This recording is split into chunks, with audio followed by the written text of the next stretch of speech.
just falls in line. We live and learn from our mistakes. The deepest cuts I give our faith. Now I believe there comes a time when everything just falls in line. We live and learn from our mistakes. The deepest cuts I give our faith. Now I believe there comes a time when everything just falls in line. We live and learn from our mistakes. The deepest cuts I heal by faith. Now I believe. Oh, better. Oh, better.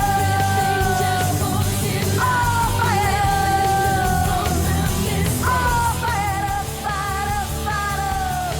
Now I believe there comes a time when everything just falls in line. We live and learn from our mistakes. The deepest cuts I heal by faith.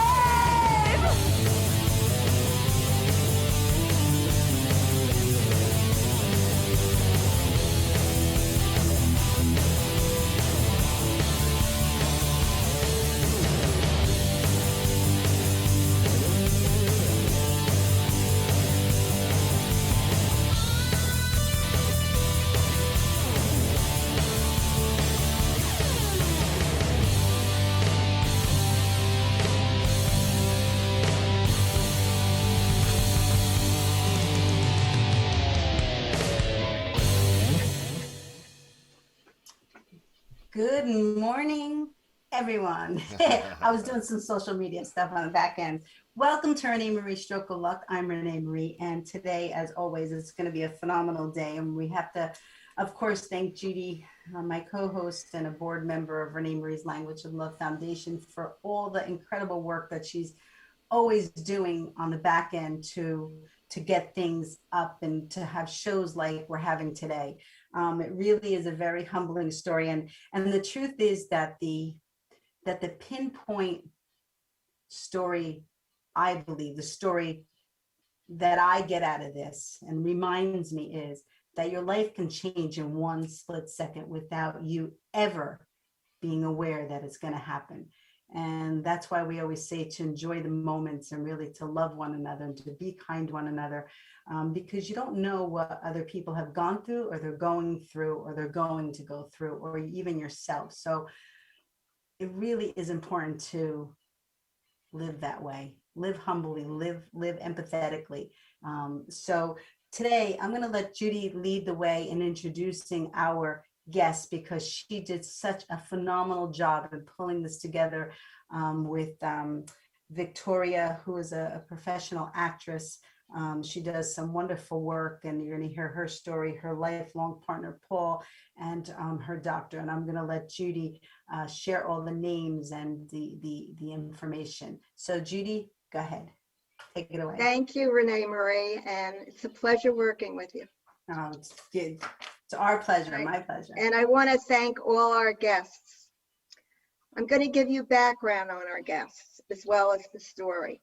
Actress Veronica James has acted professionally since 1992 with over 15 years of study, many professional acting credits in theater, film, TV, and more recently in audiobooks. She has performed classical dance for many years with her mother, Vera Links, a Duncan Dancer. During her college years, Veronica worked as a radio DJ, playing rock and alternative music, and was music director for her college radio station, WPSC-AM. She was an exchange student at the Brighton University in the UK, where she completed a media production internship. While at Brighton, she took classes in multimedia theater works. She has lived in the UK for several years and performed Shakespearean roles in London. Fusing her love for the spoken word and background in audio with her acting artistry, she now focuses on the growing medium of audiobooks. Veronica James and her life partner, Paul Wargelin, were on vacation on a typical summer day at the beach. swimming and enjoying the surf. As Veronica walked back onto the beach, her back seized up. She suffered a terrible pain in her back and fell down in the sand and couldn't walk. Paul and some off-duty nurses and an off-duty lifeguard rushed to help her and called the EMTs to rush her to the hospital. Dr. Pinnakin or Jethwa uncovered that Veronica had suffered a potentially fatal ruptured brain aneurysm, as well as 2 serious complications: vascular spasm, in which the normal arteries of the brain shrink down and can lead to a major stroke if not treated quickly, and hydrocephalus, which occurs when the bleeding from the rupture causes fluid to exert increased pressure on the brain. Veronica shares with her audience 3 life-threatening surgeries and offers hope for stroke survivors. Special guest Dr. Pinnakin, getting tongue-tied here, Jethwa, neurosurgeon, spine expert, Eatontown, New Jersey, is one of the nation's most innovative spine and dual-trained vascular neurosurgeons. This special training in cerebrovascular and endovascular neurosurgery allows him to offer both surgical and minimally invasive endovascular solutions for complex cerebrovascular disease. And Dr. Jethwa is one of the leading advanced spine experts treating spine care in New Jersey. And it's our pleasure to welcome all of you to our show. Thank you. Thank you, Judy. You did an exceptional job. So Veronica, let's start with you. What you guys were just on vacation, right? Veronica and Paul, you were just living a great life, enjoying yourself. And tell us a little bit about the before story, you know? We had a week's vacation at the beach in New Jersey, and it was the last day of our vacation. We came out of the water and this thing hit me really hard, and I was in terrible pain in my back. I couldn't walk at all, and we could have gone home that day. I could have died in the car if I'd done that. Wow. All of a sudden, I was half a mile from this hospital that has a neurosurgical ICU unit. So Paul helped me get there, and I was taken there under Dr. Jethwa's wing and inserted the same night, and it had to be done. But I could have died in the car if I hadn't gone to the hospital. Wow. Wow, that's incredible. That was last day of our vacation. We were going to have lunch, and we didn't have lunch because this thing happened. And I never knew I had it. I've never checked for it, but it was really shocking, and I was in a lot of pain. Wow. Tell us a little bit of backstory on yourself, Veronica, before we get into the details about the incident. But tell us a little bit about your backstory, because Judy said that you used to dance with your mom. Well, my mother was a Duncan Dancer who studied in Paris with the Isadora Duncan sisters. And I grew up with all that kind of work from the age of 4 till 30-ish. I did dance with her for many years, and she passed away in 2009. That was another story. But I've done acting many years. I've studied acting for over 15 years, and I've done classical theater and audiobooks more recently, and film and TV, and lots of acting, lots of theater. So wow. I love that. Wow. And how did you and Paul meet? Well, we actually met at a horror convention. I did a horror movie, and I was there to promote the horror movie, and he was there to make writing contests because he writes. So he was supposed to meet a friend who didn't show up, and I was supposed to meet a friend who didn't show up. And I had an antique dress, and he liked my dress, and we started talking right away. And that's how it started back in 1997. So and Paul, what did you see in Veronica that you just captured you? She was just very confident, and the way she was walking around the con, and that appealed to me. So it wasn't something I normally do, just go up and talk to a stranger. But yeah, I gave it a shot, and I just complimented her on her dress, and we just started chatting, and we hit it off. Wow. Wow. And when did that begin? When did that happen? January 1997. 1997. Yeah. Wow, that was excellent. That's a long time ago. Yes. You guys have been together for a long time. Yeah. I'm jealous. So Veronica, we saw that also that you were a radio DJ. Yes, in college, I was music director and DJ at my college radio station, which is WPSC at William Patterson. And I did that for several years. Oh, so you're right by me. For school You're as well. actually neighbors. Yes, yeah, we spoke about that before, but my daughter actually went to Paramus, to William Patterson College as well. So you may have met my daughter somewhere along the line. So, okay, so you guys were at the beach and you experienced, how did you feel? Like, what was the feel? You fell to the ground? Well, we were swimming normally with boogie boards. We boogie board a lot, and we body surf and all that kind of thing. And it was pretty normal. And when we were gonna have lunch, I came out of the water and something hit me in the back. I felt like my back just seized right up, and I didn't understand what was happening. I was in a lot of pain all of a sudden, and I couldn't walk anymore. And it just really freaked me out because I didn't know what was happening. And I have a question. Did you have any like winks or things that now you look back and you say, wow, I should have listened to that intuition, or like a day or two before? Yeah. Or was pains this in your just back? something? I'm sorry, Judy, go ahead.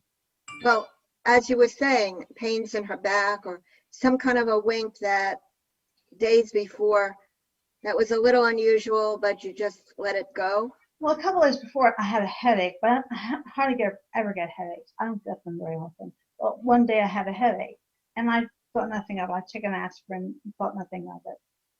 The day before it happened, this was in Ocean Grove, New Jersey, and we were walking along the main street, probably looking for something to eat.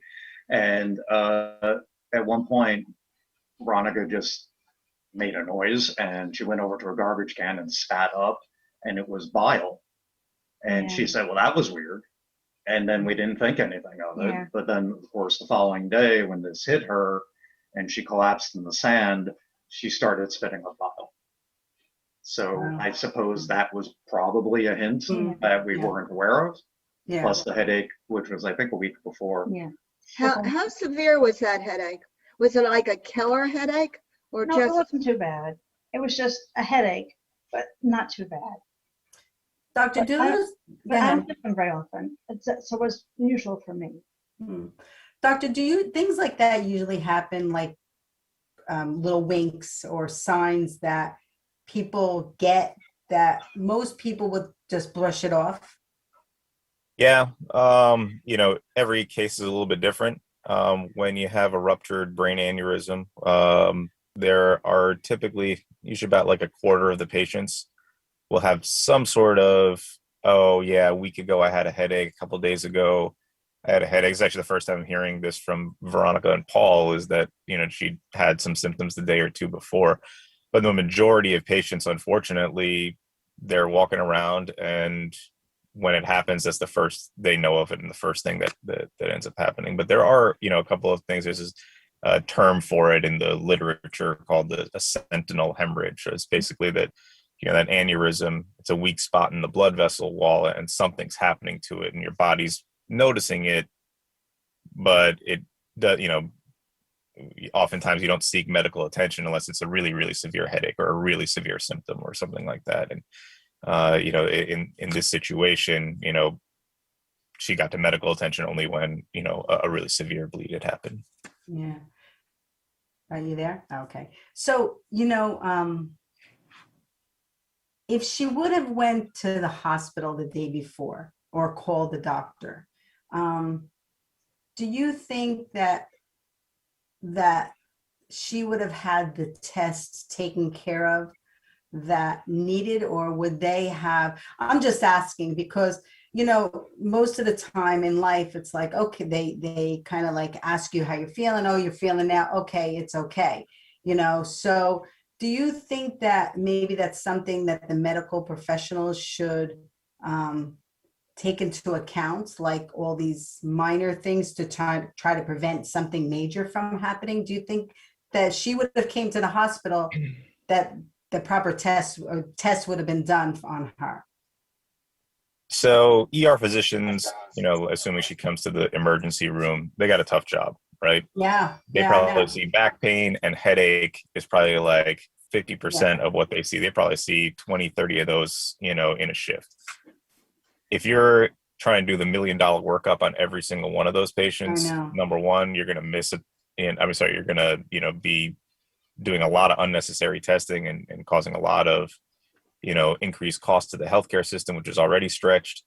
And, you're just going to increase the time and frustration all these patients are having. Yeah, More than likely, yeah, they'll probably get a quick CAT scan, and there may or may not have been blood on there. If there's blood on there, then, the next tests are going to be done. But oftentimes somebody who has a headache that kind of goes away, has some nausea and vomiting, yeah, she probably is going to get an aspirin, something to stop her from feeling nauseated, and go home and, follow up with her primary. I have So again, it depends on the symptoms. I have a question. Sure. If it's a bleed, an aspirin isn't what they should take. Am I correct? It's exactly the opposite of what they should take. Yeah. Yeah, yeah, Because aspirin, increases your likelihood of bleeding. yeah. So I think working with the medical professionals, maybe this is something we should, make aware to the public is, more than just going to the hospital and telling them that you're having a headache and you just threw up. You should really tell them, this is very strange for me. And my history does not, I don't have that in my history, because some people have migraines, they have headaches every day or every week. So it's no different for them to get a headache, but something that's so different that you want to make sure that you're you're preempting something from happening is really I know we should take care of ourselves. We have to be the first ones to take care of ourselves and know our history when we go into the hospital. So I think that's something that people should think about. That's all. I think it's a really great point that, new symptoms, things that are really out of the ordinary, things you don't get often, try not to brush them off, even if they come and go. Yeah, yeah, because that happens in strokes as well. Absolutely. You get a moment that brushes by that you don't know what it is, and you just brush it by. So that's very, very interesting. Veronica, I want to know how it felt. How did it feel? Because people who haven't experienced it don't know how it feels. How did you It was a feel at that really particular sharp pain. time? It hurt really badly. It hurt like nothing I've ever had before. It was a very sharp pain and very uncomfortable. And I didn't know what was happening. So I don't get these kind of things very often. I really don't. And I take care of myself. So I didn't know what was going on, but I was scared and I felt awful. It was so painful. So I couldn't walk. oh my gosh. So you got her she went to the hospital, and Paul, how were you feeling on the back end? Well, the whole incident, of course, was very shocking. And when she collapsed in the stand and started spitting up bile, as I said, we were fortunate. There were two off-duty nurses and an off-duty lifeguard. They came rushing over. She was lying on her side. She was spitting up, and I remember her hands were clenching. Like they were just, and the two nurses, I saw them exchange a look. So they knew what was going on, or they suspected what was going on. Wow, wow. And I was half a mile from the hospital, which is even more interesting. I was in Ocean Grove, a half mile from the hospital that has a neurological ICU in it. Wow. Everything came together. Yeah. So the ambulance showed up, and she never lost consciousness the entire time. And everyone was saying, "Do you know your name?" And they were addressing her, and she was answering all their questions. They took her away. I packed up all her beach stuff. I followed to the hospital. And in my mind, I'm thinking, she had some kind of cramp. She ate something bad. This is going to be very embarrassing, and nothing bad's going on. So I get into the ER, and the ER doctor comes up to me and says, she had a brain aneurysm rupture and she may die. And I felt all the blood rush from my face. Oh my God. I didn't know what to make of this, because this had never, as she was saying, we never experienced anything like this. She never showed any symptoms of this, and I didn't put it together until years later. But back in 2006, I had a high school buddy who had gone to work one morning, sat at his desk, and it hit him, and he was gone. Wow. So as I have a Dr. quick Bethel was question. saying, that this, you don't always get a warning. Yeah, absolutely. Did you have, Veronica, did you have like a knocking feeling in your head, in your brain? Because I know somebody who had a brain aneurysm, and she was taking a shower, and she said she had like a knocking feeling in her head Just in my back. before the pain hit. No, the pain was in my back, and that's where I felt it, like in the top of my back, between my shoulders, and it really hurt. It was horrible pain, but no, never had that.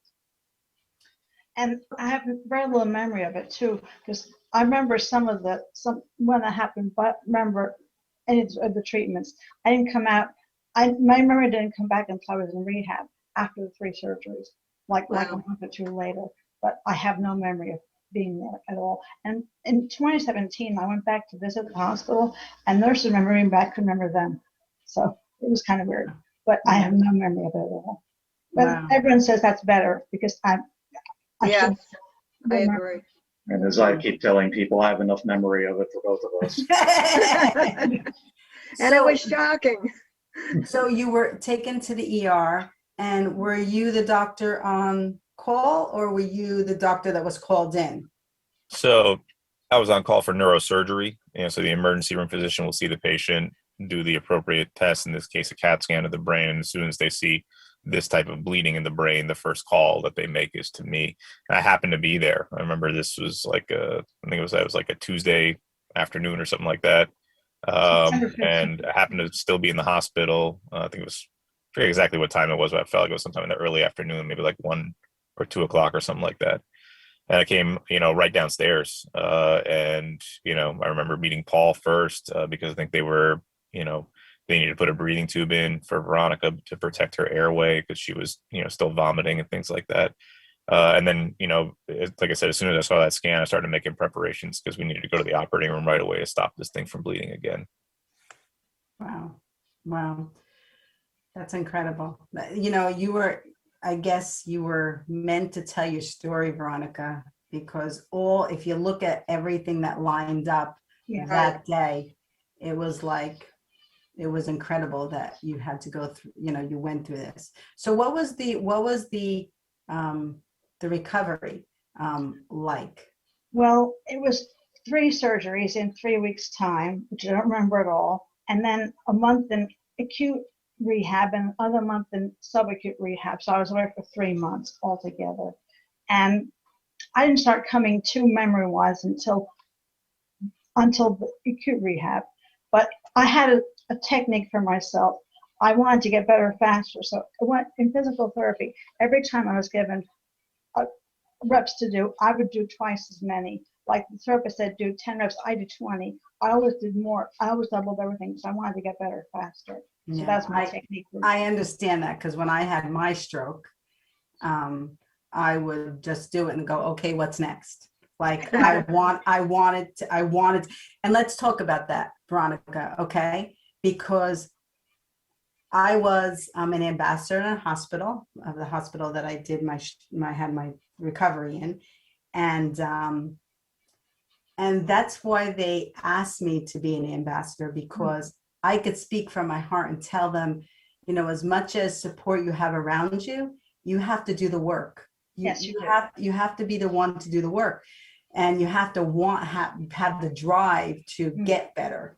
It just doesn't happen. It does. I mean, you will get better medically as much as you can, but mentally and physically, you need to do the work to get better. So what was driving you, Veronica? What was in your mind? Well, I wanted to live. I really loved life and I wanted to continue living. I didn't want to die. I didn't want to end up like a vegetable. And before this happened, I was in pretty good shape. I swam half a mile every day. I had yoga twice a week before this happened. So I was in pretty good shape to recover. I'm very careful about my health. I don't smoke or anything like that. And I ate very healthy. So I took care of myself. So I got myself in a good place to recover beforehand. And then when I came to, I was when I was able to process information more, like I would double all the reps in physical therapies to get better faster. So that's what I did. And I wanted to get better faster. So that's why I did that. I'm still recovering. It's been 6 years and I'm still recovering now. We recover every day. Every day, you know, we're on a new in road. fact, when she was in the ICU, the nurses all complimented, considering what had happened and the condition she was in. They were saying, we get people in here that are diabetic, that are overweight, that have heart conditions, that have other issues. She looks fantastic considering what she had been through. Right. Right. And I explained her physical regimen and the healthy eating and everything, and said she's going to have the opportunity for a better recovery because of how healthy she was prior to this thing happening. The joke that the nurses kept telling me every time I came to visit was, we keep finding sand in her toes, in between her toes. And I said, well, we were on the beach. It kind of took a while for them to eventually clean her up, I guess. Wow. So, Wow. but they were like, oh, the cheeks are so rosy and all that. And I'm like, are you not seeing what I'm seeing? I mean, they were gold. And I mean, they really, how they treated her was just absolutely full of compassion, and it was just extraordinary. And I've never seen anything like it. And they're very good people in that hospital. And I'm very, very medical professions, I mean, to me, that's a ministry. You know, my faith, it's a ministry to be in that profession, because the way that they deal with people and the way that they care for people, and you as well, doctor, you have a different light on life when you've gone into a hospital and you've seen how the medical professions deal with the things. I'll never forget when my father was in ICU for 2 weeks, and I was there every day. And you really had a different view on the way that it was handled. And my hearts are with you guys, because that's hard. And it's hard when you lose people, you know. It's those that survive and have a chance at life is brings us hope. Doctor, tell us how you're feeling and first of all, how did Veronica's recovery go from your light? Oh man. So I probably never told Paul and Veronica this, but I actually don't, I'd only been in attending for like 2 weeks when I got her. Like, she was one of my first cases. Oh my God. When I was trial by fire. So this was a tough one to get in one of your first couple of weeks. And they usually tell you that, is that when you're in, your training, you think you see a lot of, complex pathology and stuff like that, but something you're going to get when your first month or so, out as a new physician on your own, is going to be something you've never seen before, never dealt with before. And that turned out to be very true in my case. Veronica had a very rocky course, to put it mildly. During her operation, her aneurysm actually ruptured again. And thankfully we were able to, seal it up very, very quickly, so it didn't cause too much damage. But she lost the ability to speak for a long time. And for somebody, who does, who's an actress for a living and does, audiobooks, that's a really significant thing to lose. That'd be like me losing my hands for a long period of time. That's on top of that, she had, every complication under the sun. When she was there, we talked about the vasospasm, where the blood vessels narrowed down. We had to take her back to the operating room to balloon open those blood vessels so she didn't get a big stroke. She had the fluid buildup on the brain, the hydrocephalus. We had to do a surgery to put a shunt in so that that fluid didn't build up and cause increased pressure. I think she was in the ICU for like 3 weeks, something like that. She had at one point temperatures that were like, a fever that was like 106 at one point. She, had a punctured lung. It was, there were just every complication under the sun. Probably things you guys didn't even remember at this point. As I'm thinking, probably for the better. Yeah, I mean, of course, she's not going to remember any of this, but I saw that she was hooked up to every machine under the sun and every tube sticking from pretty much every which way. But yeah, of course, I remember the temperatures because, at one point they were giving her acetaminophen to help try to bring it down.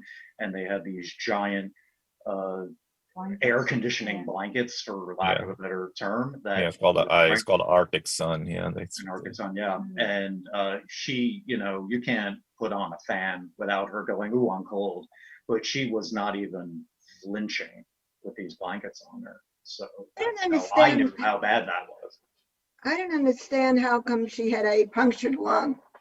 Oh, it was part of putting in one of the lines, and then being intubated. Those kind of things. Sometimes it's a complication of those. Oh, I see. Yeah. Wow. Yeah. So, sorry. I was just saying that we were talking before about how medical professionals kind of have to deal with a lot. You're dealing with people at kind of the worst time of their lives. It's patients like Veronica who make it worthwhile, who make it, these are the highs that take you through all those lows, because you're going to see, sometimes, for a whole month, you're not going to see a good outcome, in my profession sometimes. But see a patient like Veronica, and, we put a ton of work into her, and, now she's living independently again. She's, got deficits, but she's got a lot of her life back. She's got a huge drive to continue living life to the fullest. And those kind of things are so inspiring for a doctor like myself, to say, what, the next patient that comes along that's as bad as she was when she came, let's do a little bit more. Let's keep going. Because, you never know what's going to happen. Nobody would have predicted that Veronica would have made this kind of recovery in the beginning. So this is really inspiring. I learn as much from the patients, and as they learn from me, and it's wonderful to see, a patient, 6 years out now, almost. It'll be 6 years in September. September 15th, 6 years. Yep. Yeah, and as I recall, Dr. Jeff Law, when Veronica was in acute or rehab, I think she'd only been there about 2 weeks, but you had called to check in on her, and my memory of that conversation was you had another patient that particular day that had a condition as bad as Veronica's was, and that wasn't going as well. And you kind of needed to hear how Veronica was doing. And when I told you she was actually doing quite well, you were very relieved to hear that.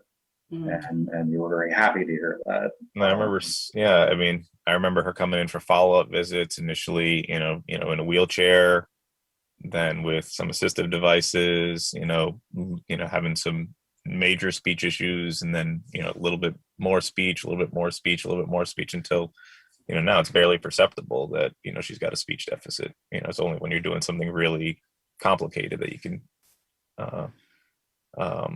notice it. Yeah, it was a long process, and in the facility, they got her up and running like immediately.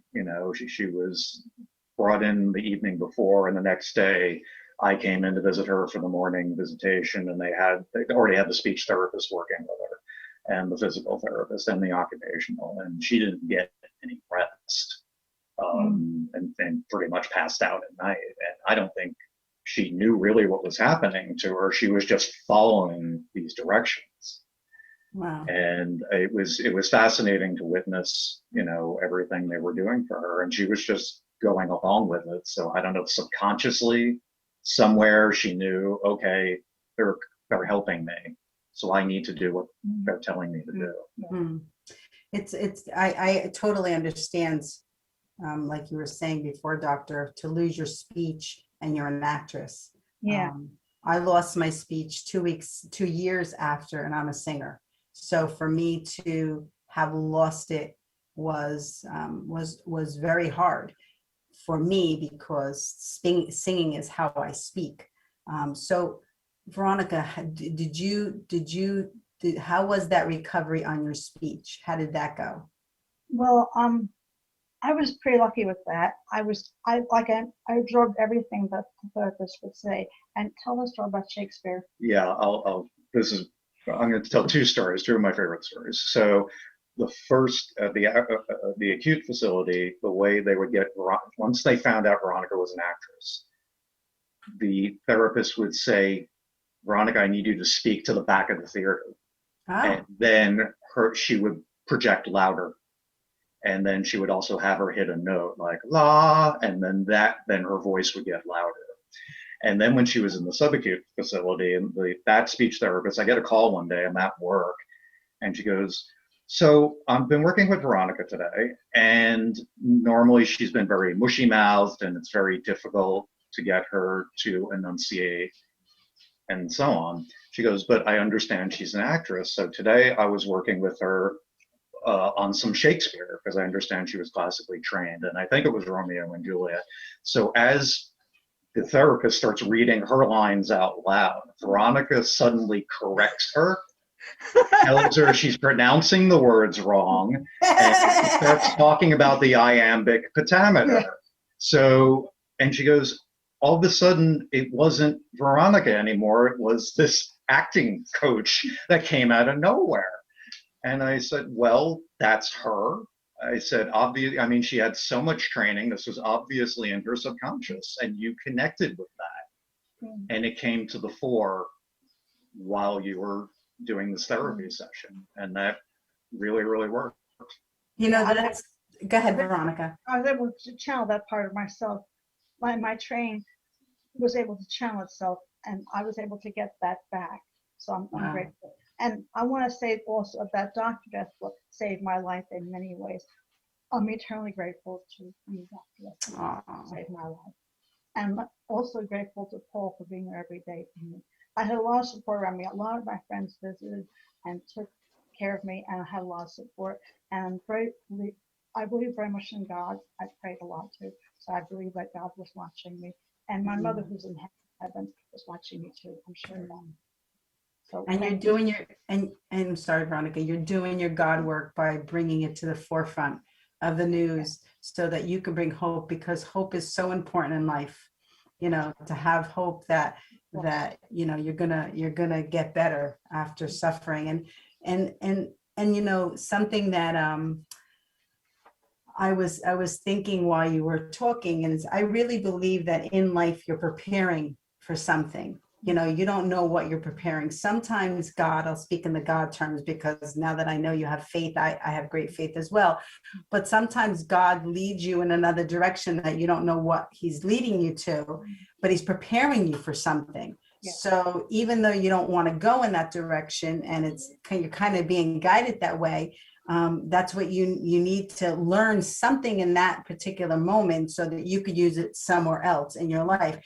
And Doctor, how important was it for Veronica to have had the strength, and not the strength so much, but the health, that she was physically healthy, she took care of herself? Did that play a major role in her recovery, in her situation? Well, for sure. Most patients who have a ruptured aneurysm, I think just most people in general have some sort of not major, but have some medical conditions. You got some high blood pressure, you got diabetes, you got high cholesterol or something like that. Or, there are some patients who are a little bit older often who have even more. And so when you start adding, comorbidities, as we call them, on top of a major thing like an aneurysm rupture, it just makes it that much harder for her to be physically healthy to start with. It's probably the only thing that was in her favor that day, when it came to, the aneurysm rupturing and stuff like that. But yeah, the fact that she was, young, relatively healthy, that really helps a lot. And then, but more importantly is the fact that she had great support network around her with Paul and the rest of her family, and the fact that she had an internal drive to, want to get better. A lot of motivation. I was very motivated to get better, and I wanted very much to live, and I wanted to get my life back. Well, once we woke her up in the rehab, because she likes to tell the story, is that all of a sudden the clarity came to her. She's lying in a strange bed, and she looks down at her stomach because she had this feeding tube, and was like, what happened? So when I went to visit her that day, it was the most clear she had been, and said, what's going on? And I had to fill her in on all of that. At that point, she was a month and a half. Yeah, six. It was about 6 weeks when she finally came to herself. Yeah, that was hard. I was so shocked because what is all this stuff? Why am I here? What the heck am I? It was really weird, But then I learned about all these surgeries, and I'm like, I can't remember anything about it, but I'm grateful it happened. In a lot of ways, I learned a lot. Veronica, you were also very fortunate to have Paul in your life, and that he was steadily caring and compassionate and doing everything to save you, and not leaving you or abandoning you because of the trauma that was going on. And I know of a couple years ago that was married quite some time, and she got sick and he left. So you have a really wonderful life partner to be so proud of. We're proud of you, Paul. Oh my gosh, yes. The love there is very strong. Yeah. And I'm in the process of writing a book called Love Them Through It, because to me, the most important thing in life is to be loved. Everything else to me takes secondary, because look at your situation. If Veronica didn't have the love and the support to fight this battle that she was fighting, you wouldn't have recovered as well as you have. You need that love and support around you. Am I correct, doctor? My mind thoughts? Absolutely. It's 100% spot on. There's even studies out there that'll show you that patients who have good family support have loved ones in their life who are there visiting them, even with the same disease, even with worse disease, they'll do better than the patients who don't have those people in their lives. I think it all has to do with kind of just having something to live for, right? If you don't have people in your life who are there to support you and to show you love, and to show you compassion, and to try and see you through these things, it makes it difficult to want to do all that difficult work to get yourself better. No. One time I was in the park, and I was really praying, and I was in a really, my brain was really scrambled after my stroke, and I didn't know how scrambled it was, because it's your brain, it's inside. I looked okay, but nobody knew what was going on up here. And I was and a gentleman just walked to me and started to ask me if I was okay and talk to me. And he still follows me to this day. That must have been over 25 years ago, but he still supports me. So even a stranger, you can be kind as a stranger to someone that is in need. Maybe sometimes people don't listen to the same voices in their lives because they're just used to hearing them. But if another type of voice comes in, you kind of like, oh, like you listen, you hear clearer, so that's just my lessons I've learned in my life, I agree with that. We only have 10 minutes left, and I really want to give Veronica and Paul and the doctor the opportunity to share with our audience what they want, what they've learned, and what they want the audience to get most out of what we know, why we did this show for the people, So Veronica, you go first. Well, I learned that I have more strength than I realized, and I learned how to use my intelligence to figure out what to do when I use my brain and my intelligence to get through this as much as possible. And I learned that I have a lot more to do in life, and I learned to listen to my inner voice and follow my dreams as much as possible. And I'm grateful for all the people in my life, including present company. Thank you so much, Doctor, and thank you for that. And thank you for Yes. having me on the show. Oh, you're very welcome. You're now you're in our family. When you've done our show, you're part of our family. We have a huge family. Judy, tell them what we're going to do with our family one day. Well, one day we're going to have to rent either Madison Square Garden or some really huge complex to have all the people that are in our family for 7 years that have been on our programs and who have supported us and who have shared their stories, both the doctors, the surgeons, the brain injury survivors, the stroke survivors. We've got and also people who were the caregivers for the family members that suffered any of those things that I mentioned. So we're going to really need a huge venue. We should start looking. And I'm going to sing because I think that music just enlightens people. It lifts you up so high that, you know, you get to that level, and let's just enjoy and celebrate life. That's our vision. That's our vision with our family. So welcome to our family, all of you. Thank you. When Veronica was in the ICU, I brought in speakers and our iPod, and I just played all of her favorite music as much as the nurses allowed me to. And I think that helped. It does help. Paul, we did a show on music and memory, I think about 2 weeks ago. And I didn't realize how important music and memory were, but I was doing the same thing for my dad, who suffered a hemorrhagic stroke.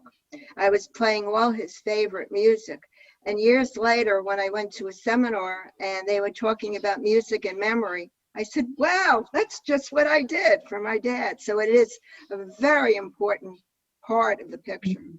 Yeah, well, there was the story about, was it Gabrielle Gifford, who'd been shot in the head. Yeah. And I remember seeing on some news show that even though she had trouble with getting her speech back, she was taking singing lessons, and she was able to sing and communicate that way. Yeah. Which I found incredibly amazing. I'd like to do that too, because I'm not a singer at all. I sang when I was younger, but I haven't sung in a long time. I'd like to take singing lessons again because I'd like to connect that part of my brain and help me recover. I'd like to do that. Veronica, would you mind putting together just a simple song? Because we have a telethon every year in October. We're having it October 3rd. I think it's like 2nd or 3rd. Yes, the 3rd. 3rd.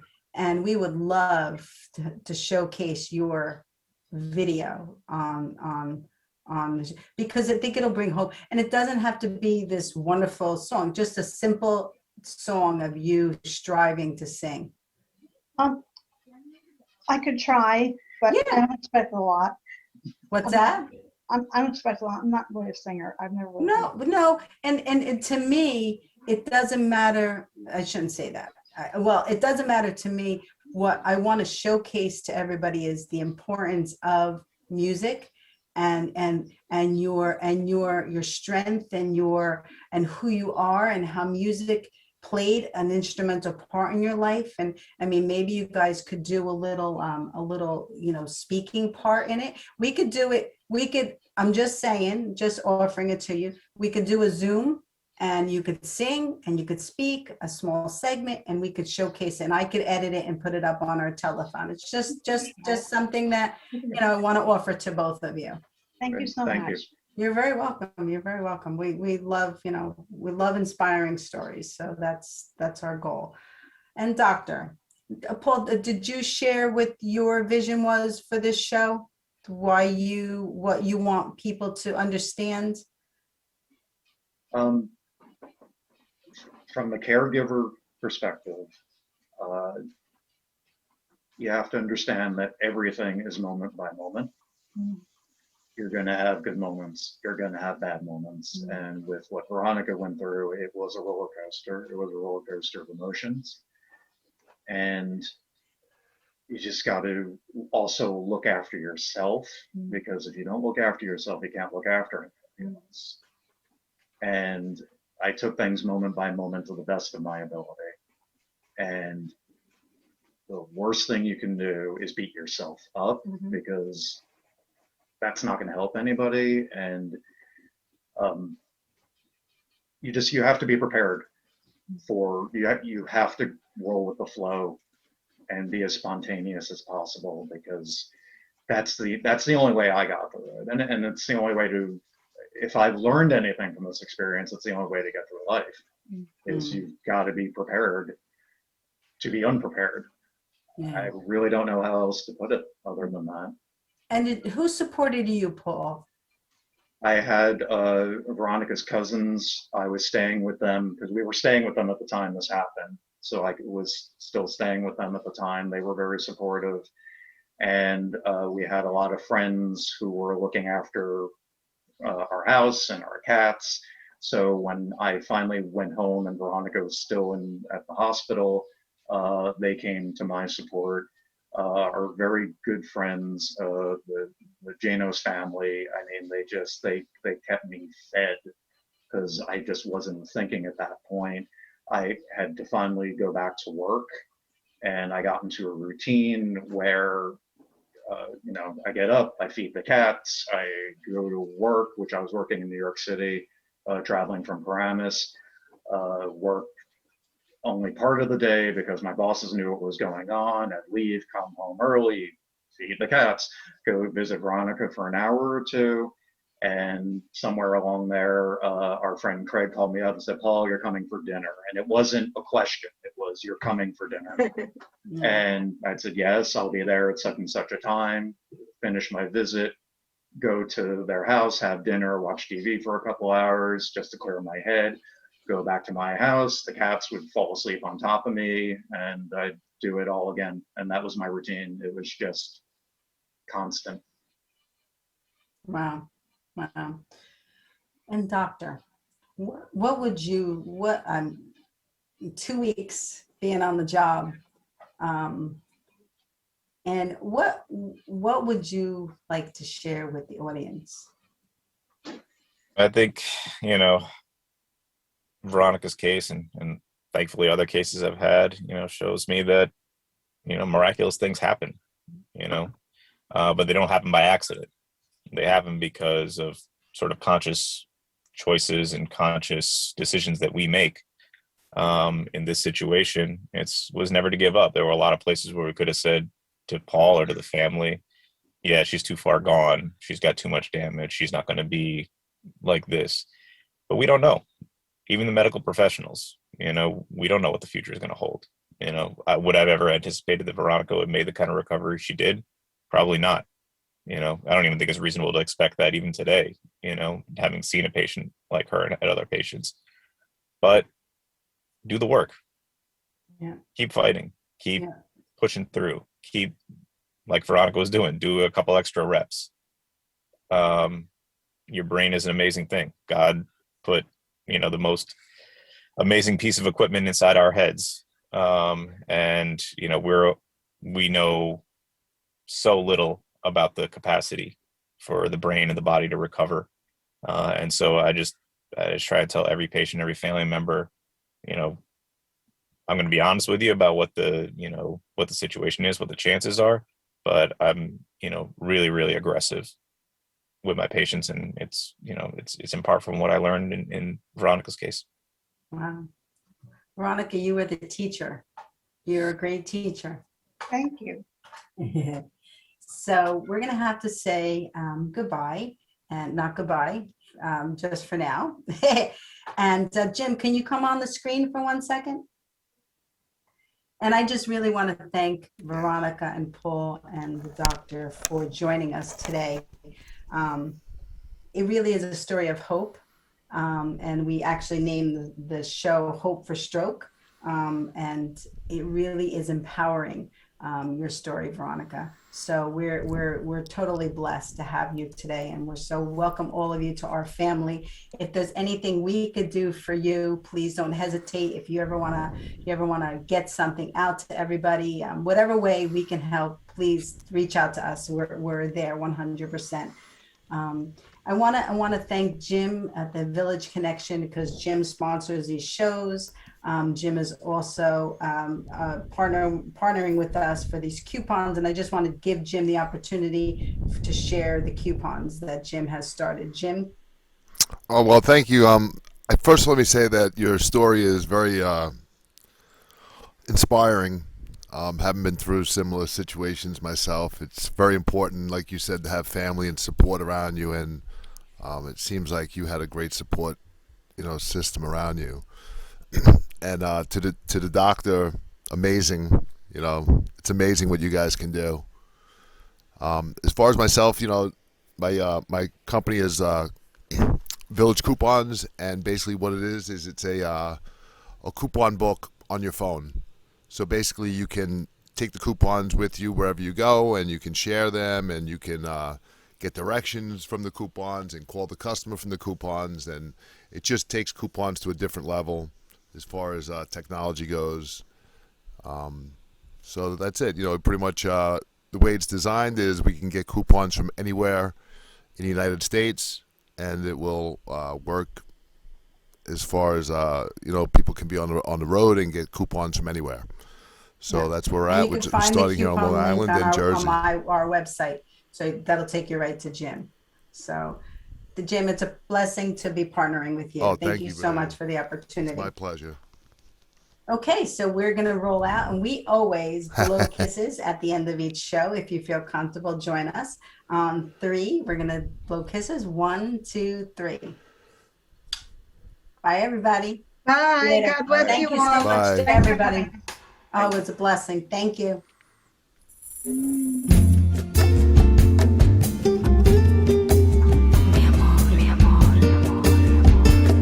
Yo no entiendo por qué tú más que nadie sabes qué pasó en toda mi vida. Yo no sé qué tú piensas, yo no sé lo que hay.